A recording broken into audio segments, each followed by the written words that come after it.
Hey guys, what is up? Welcome to my channel. Today we are talking about pointe shoes. Woo! These guys are brand spanking new. I just got them. It was a little Christmas gift to myself. These are not the shoes I would normally wear, but I've been dealing with some Achilles issues, so I decided to go with something a little bit softer than I normally wear so I can just work on some conditioning and strengthening my feet up.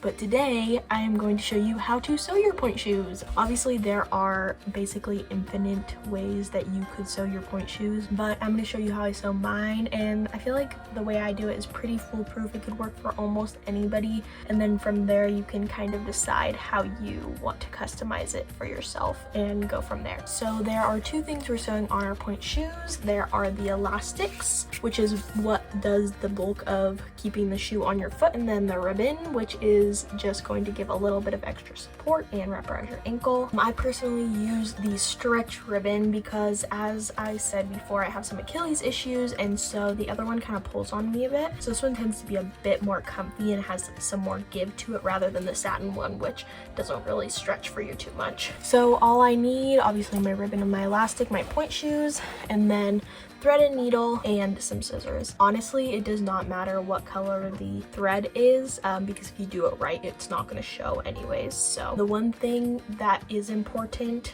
is that your thread is strong enough that it's not going to break when you pull on the elastics.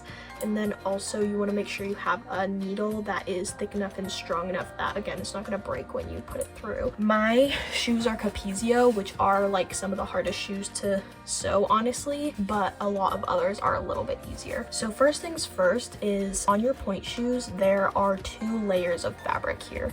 So there's this satin on the outside, and then there's another material on the inside. Sometimes it's canvas. This is more of a like a suede, like soft suede sort of material. And then a couple points to note on your pointe shoe is going to be this back seam right here on the heel, and then this is called the waist seam, and that's just on the side of the shoe. So those are a couple points that I like to use to mark where I want to sew. So I'm going to turn the back of the shoe inside out like this, so it's a little bit easier to work on the inside. So we talked about the two layers of fabric. What you're going to want to do is sew through just the inside layer of the fabric, not the satin. So when you sew it, it's going to not show up on the outside. That's why it doesn't matter what color thread you use. So I have my needle threaded right here. I like to just double up on the thread so it goes all the way through, so it's just a little bit stronger. I'm going to tie a little knot back here. This is nothing fancy. I literally just tie a regular old knot, and then I do it a couple times so that it's big enough to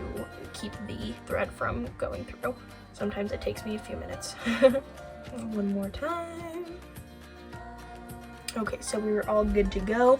You can also use like some sort of push pin or something to hold your elastic and everything in place while you're sewing it, but I don't really use it because personally I think it just gets in the way. But if you're having a struggle keeping the elastic where it's supposed to be before you get a few stitches in, then you can use like a little push pin. So the first thing that I'm going to do is sew the first elastic. So I'm just going to clip this.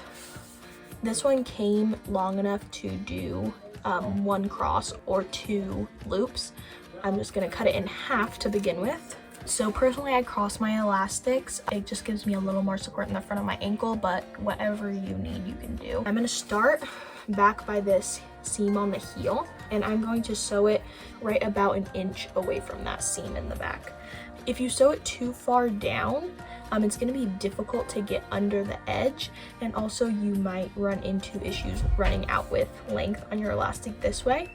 But if you sew it too high up this way, then you might not have enough stitches in there to actually keep it on the shoe once you pull on it and put it on your foot. So I like to do it about like maybe half to 3/4 way down towards the sole of the shoe. And then what you're gonna do is you're just gonna start right up at the top of one side. You're gonna sew it all the way down around the bottom and then back up to the other side. And again, you want to try and just get that inside layer of fabric and not the satin part. It takes quite a bit of practice, so the first time you do it, it's probably not be perfect and you're probably gonna catch satin. Sometimes I still catch satin too.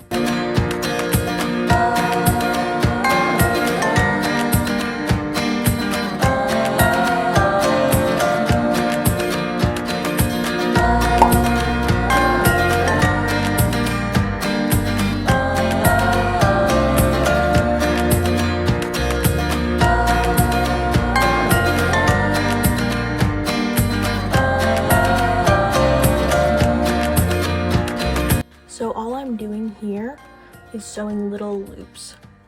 So I put the needle under, catch the fabric, catch the elastic, and then pull it all the way through so it makes a little loop like that.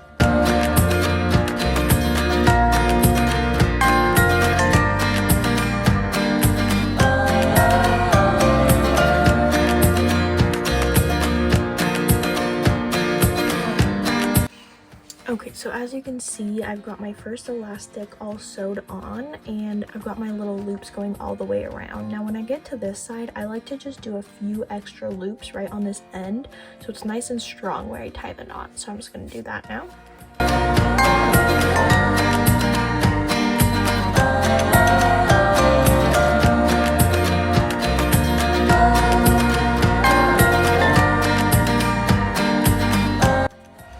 So I got my extra loops. It just looks like that now on that end, and I'm just gonna tie the knot. So all I'm going to do is loop it around, and you want to make sure that the knot is flush with the elastic. You don't want it to be far away, or else those stitches will be too loose. So all I'm doing here is just making a loop, pulling it all the way tight up against the elastic, holding it there, and pulling it tight. And then I just do that a few times around so that the knot is nice and strong. Okay, and then when you're done, just clip off that end. After that, I just do the same exact thing to the other side, but for now I'm going to move on to the next step so I can show you. So for the next part, you're going to need your ribbon as well. What I'm going to do next basically just eliminates a step for you, so you don't have to do quite as much sewing, which is amazing. So I'm going to grab my first ribbon. I'm going to cut this piece in half so that can be 2 different ribbons. And then what's going to happen is I'm going to sew the ribbon and the elastic on together for the next part. This piece is going to end up crossing over to the other side like that, and then the other elastic will go across that way, so it is a crisscross. And then the ribbon I'm going to sew on in the same place as I sew on the elastic.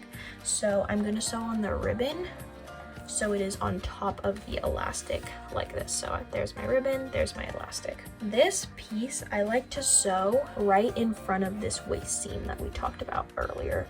So I'm just going to put it on the inside, and I'm going to sew it again about half to 3/4 of the way down. Some people prefer to do this a little bit differently so that the elastic and ribbon are not right on top of each other, but I just find it eliminates a little bit of sewing time for me, and it works for me. So, and I'm just doing that same exact stitch, just looping underneath, catching the fabric, and then catching both the ribbon and elastic, and pulling it all the way through so it makes a little loop.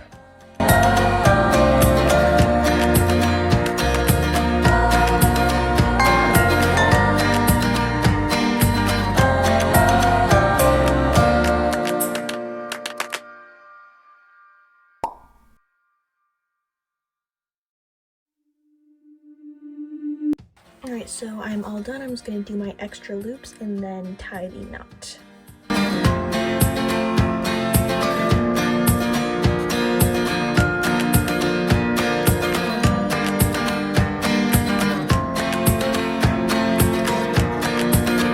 So when you're doing this, you want to make sure that the ribbon, when it's laying on the inside of the shoe, that it's underneath the elastic, because then when you flip it over, then it's on top so you can tie it. One other thing that I didn't mention before is that you might want to measure your elastics by putting the shoe on your foot and then stretching the elastic over where it will be once it's sewn, so you know how long that it needs to be. I've just kind of gotten to the point where I have a pretty good idea of how long it needs to be, so I don't really do that step anymore. But if you haven't sewn as many of your point shoes, you might want to go ahead and measure the elastic so that you make sure it's the right length. You want it to be pretty snug so that it does its job, which is obviously to hold the shoe on your foot, but you don't want it to be so tight that it's cutting off your circulation and it's going to be uncomfortable for you. So that's basically all there is to it. I'm just going to go ahead and do it the same thing with the other side, and then obviously do my other shoe, and I will show you the finished product when it's all done. Alrighty, I successfully finished sewing both of my shoes. I did poke through the satin a few times, but it doesn't really matter. I'm just wearing them at home, so no big deal. This is what they look like on my feet. Like I said before, there are like a million different ways you can sew your point shoes, so this is just one of many ways. But if you have any questions or you want me to make a video of more tips on how to sew your shoes, let me know down in the comments.